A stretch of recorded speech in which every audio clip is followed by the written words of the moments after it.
Now is the Jelly Belly Candy Company landing zone. Now up go the Pietsch brothers.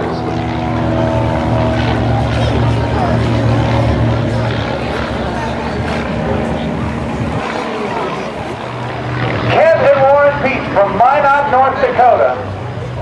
Warren circling as Kent goes into a three-turn spin and quickly levels off just about 10 feet off the deck. Maneuver is a half a roll.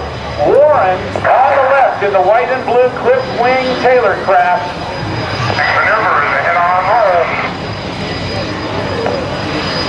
Roll now. Back and forth, these guys. Maneuver is a hammerhead. Check it up for a hammerhead now. Oh, now.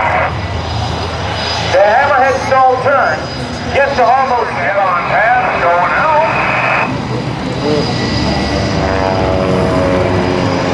And guys, they need you back on the boss freak. All right, we're back to boss. Crush, go back to boss.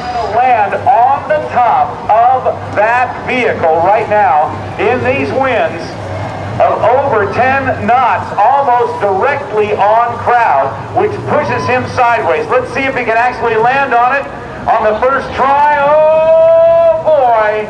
How about that, ladies and gentlemen? First try. Let's give a nice round. Oh, he's off very quickly. Let's see if he's going to try one more. I thought he was locked in there for a second, but what an incredible set of skills this guy has.